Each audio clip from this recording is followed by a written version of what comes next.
Pemirsa, kita masih di Republik dari sekian banyak narasumber di sini hanya satu yang membela Mbak Agatha karena merasa tepat kalau revolusi mental itu pada masyarakat bukan pada pejabatnya. Monggo Mbak Agatha, karena masyarakat masih mental tempe katanya. Revolusi mental itu tidak hanya pada masyarakat, tapi juga pada pejabat juga. Karena seperti tadi saya sepakat bahwa contoh ketauladanan itu harus dari atas. Masyarakat ini mau disuruh apa saja pasti nurut sama pimpinannya. Itu menurut saya karakter semua bangsa. Jadi pada saat pemimpinnya bisa memberikan tauladan kepada masyarakatnya, masyarakat ini tidak akan segan jika pemimpinnya mengambil keputusan apapun. Itu menurut saya. Keteladanan dari Jokowi sebagai bentuk revolusi mental apa saja misalnya? Satu. Selain kesederhanaan. Selain kesederhanaan, orangnya konsisten. Banyak orang bilang Jokowi itu pencitraan. Pencitraan itu ada waktunya. Makanya let time tell. Biarkan waktu yang menguji Jokowi. Maka kita akan melihat apakah Jokowi ini sekedar pencitraan atau memang sudah genuinnya sosok Jokowi. Dia berlaku seperti itu. Bukankah dia memang sudah seperti itu sejak dia menjadi wali kota Solo dan tidak ada yang berubah dari dia sampai sekarang. Saya ingin menanggapi tentang kurikulum tadi. Saya sepakat bahwa revolusi mental itu memang harus dari pendidikan. Tetapi yang saya sampaikan tadi adalah kita tidak bisa mengubah kurikulum itu karena saya sebagai anggota Dewan Provinsi tidak punya kewenangan itu ada kewenangan di pusat. Tetapi yang bisa kita lakukan adalah kemudian memasukkan unsur budaya cara berpikir. Misalnya, kalau kita mau memberantas korupsi, maka dalam pelajaran itu tergandung nilai-nilai kejujuran. Kalau misalnya kita mau bicara tentang kepemimpinan yang baik, maka di dalam pelajaran itu ada nilai-nilai tentang tanggung jawab. Maksud saya seperti itu. Karena apa? Kalau kita mau bicara merubah kurikulum akan terlalu panjang. Pendidikan kejujuran gimana? Dulu masa Pak SBY itu ada kantin ada kejujuran. Kejujuran ya. Bangkrut itu Pak ya. Nah, terus kembali lagi Mas. Iya. Banyak yang tidak jujur itu. Menanggapi tentang hutang, ya, tentang hutang dan kenaikan BBM. Ibaratkan kita sekarang ini adalah sebuah rumah tangga. Pilihannya, kalau kita punya uang terbatas, satu, kita harus berhemat. Dua, kalau masih kurang, terpaksa menjual aset. Tiga, utang. Pertanyaannya sekarang, siapa yang tidak bisa mengurus rumah tangganya kalau pakai duit utang? Utang aja kita untuk mengurus dan mengelola rumah tangga kita. Nanti yang bayar kalau kita mati anak kita, karena hutang itu kan diwariskan. Betul. Kalau kita mau melihat sejarah hutang, maka hutang terbanyak, saya rasa kawan-kawan mahasiswa sudah tahu via sosmed mana yang terbanyak. Jokowi bisa saja tidak menaikkan BBM asal menambah hutang. Bisa jadi, tapi itu tidak dilakukan oleh Jokowi. Terus kemudian kata apa yang pemerintahan dulu semacam itu? Silahkan menarik sendiri kesimpulan, karena pemerintahan yang lalu hutangnya mencapai 291 miliar. Hanya almarhum Gus Dur yang memberikan surplus 9 miliar. Hanya Presiden almarhum Gus Dur. Mega masih hutang 2 miliar, Habibie masih hutang 3 miliar. Yang terbanyak itu ada di Pak Harto, itu ada 151 miliar. Tetapi kalau mau kita rata selama 32 tahun masih lebih banyak yang 10 tahun terakhir. Bukan dolar, hutang luar negeri. Makanya tadi saya bilang rumah tangga itu siapa yang nggak bisa urus kalau dasarnya hanya hutang aja gitu. Aku juga bisa kalau uang belanja kurang aku utang tetangga, utang sama warung misalnya gitu. Ntar bayarnya ntar ya gitu. Nah, makanya kemudian terpaksa kebijakan ini diambil karena ketatnya fiskal. Terima kasih. Ada yang nanggapi dari mahasiswa Mbak? Sebelum Pak Mahmud, sebentar. Terima kasih. Saya menanggapi ya dari Ketua Dewan dari PDIP yang terhormat. Apa yang dipaparkan dari Ibu tadi sangat-sangat subjektif ketika melihat sosok Jokowi. Jadi diharapkan kita tahu bahwa kemarin dari negara tetangga kita saja sudah mengkritisi sejelek itu. Bagaimana Jokowi digambarkan memasak dalam sebuah majalah, dan di situ pemimpin-pemimpin dari berbagai negara menikmati masakan dari Jokowi dan menikmati pelayanan dari Jokowi. Di mana di sini kita lihat bahwa jerat-jerat dari World Bank, IMF dan antek-antek neolib dan kapitalis yang seolah-olah ada di belakang Jokowi dan menjadikan sosok boneka baru dalam dunia internasional kita. Enggak, Mas, ada keuntungan ya World Bank dan NTC dan semacamnya organisasi multi global ini kepada pemerintahan Jokowi. Apa keuntungan mereka? Perkiraan menurut sampean? Jadi utang-utang yang diberikan kepada Indonesia itu merupakan sebuah settingan di mana utang-utang itu udah merupakan strategi dari mereka yang dianggarkan sesuai dengan keinginan dari pihak-pihak tersebut.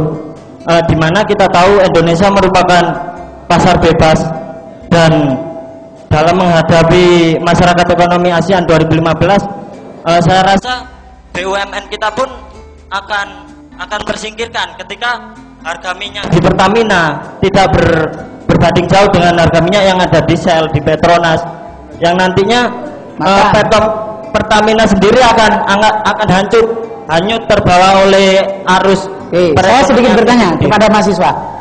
Ini kalau harga Pertamina sama Petronas sama, maka Pertamina akan tutup gulung tikar. Oh begitu ya? Iya. Tapi kalau harga Petronas lebih tinggi daripada Pertamina dan harga minyak Pertamina diselundupkan ke Malaysia, bagaimana menurut sampean? Nah, sehingga Malaysia membeli hasil selundupan dari Pertamina kita dengan harga murah misalnya. Bagaimana menurut sampean? Jadi kalau saya rasa kita tahu kan bahwa Pertamina yang sejatinya adalah BUMN, dan hasil-hasil Pertamina akan menjadi subsidi ke pemerintahan dan ke rakyat banyak. Ketika nantinya minyak Pertamina yang harganya sejajar dengan pabrik-pabrik asing tersebut, ya otomatis secara kualitas dari Shell, Petronas lebih baik dari Pertamina itu sendiri, seperti itu. Pak Mahmud. Ya, cukup menarik. Ya, saya kasih. Hutangnya Bapak dulu berapa, Pak? Ya. Yang dilihat jangan hutangnya, tapi peningkatan pendapatan dari pengelolaan pemerintahan Pak SBY itu jauh lebih tinggi pendapatan di APBN-nya, bukan utangnya, tapi pendapatan dengan cara intensifikasi penghematan dan menekan kebocoran. Nah, sekarang saya kasih ilustrasi aja, Bu Agatha. Misalnya ini ada kepala juru parkir, dia dikasih target sama kepala daerah. Kepala dinasnya dikasih target kepala daerah agar bisa meraih pendapatan 1 tahun misalnya 10 miliar misalnya ini. Padahal dari pendapatan dia 5 miliar 1 tahun. Lalu kepala daerah ngomong harus 10 miliar. Dia harus menekan kebocoran, meningkatkan pendapatan dan menekan kebocoran seluruhnya. Tapi kalau dengan cara menaikkan tarif, dia langsung jadi 10 miliar. Yang susah pemilik kendaraan. Ini yang saya maksud, tidak usah siapa-siapa kalau ingin menekan kebocoran bisa, tetapi kalau dengan cara menaikkan BBM supaya pendapatan tinggi, semua orang bisa. Yang saya maksud tekan kebocoran. Pada waktu zaman Pak SBY sudah menyampaikan, kan Pak Jokowi minta Pak SBY untuk menaikkan lebih dulu, Pak SBY nggak mau. Ada cara lain, tidak menaikkan, tidak bikin susah rakyat. Tetapi Pak Jokowi mungkin tidak tahu caranya, dan Pak SBY mungkin juga belum memberitahu. Rehat sejenak bicara tentang kenaikan BBM, Pak. Kembali ke revolusi mental, Pak. Jadi diskusi yang kita lakukan tadi, saya menilai kita masih di dalam suatu dirijen neoliberal. Jadi kita ini sebetulnya ada suatu ideologi yang kita sudah lupa dan sebetulnya itu sangat substantif, yaitu Pancasila itu sebagai suatu perwujudannya bisa mental, tapi karakter bangsa kita itu adalah karakter gotong royong. Jadi kalau Amerika itu karakternya individualis dan mentalnya liberal. Liberal itu juga penjajah sebetulnya. Jadi mereka sekarang itu memang mental penjajah. Tapi kita sebetulnya karakter gotong royong ini yang oleh Pak Gubernur hanya diterjemahkan gotong royong itu ya angkat kursi bersama-sama. Tidak, bahwa Bung Karno di dalam pidatonya itu gotong royong memang sudah dijegal sejak awal oleh PKI untuk diganti dengan sama rasa sama rata. Oleh teman-teman yang ingin Indonesia negara Islam, gotong royong itu dihilangkan untuk kemudian Piagam Jakarta muncul, walaupun kemudian bisa dikurangi, tapi PKI sudah mengawal gotong royong untuk menjadi menjadi terlaksana di Indonesia itu peristiwa Madiun dan G30 SPKI, bahwa Dekret Presiden 59 ternyata yang mengawal adalah DNID, Ketua PKI, sehingga 59 sampai 65 Bung Karno terjebak konsep nasakomnya, padahal kom ini Pancasila itu tidak ada hubungan, artinya sudah musuh karena komunis tidak setuju pada Tuhan.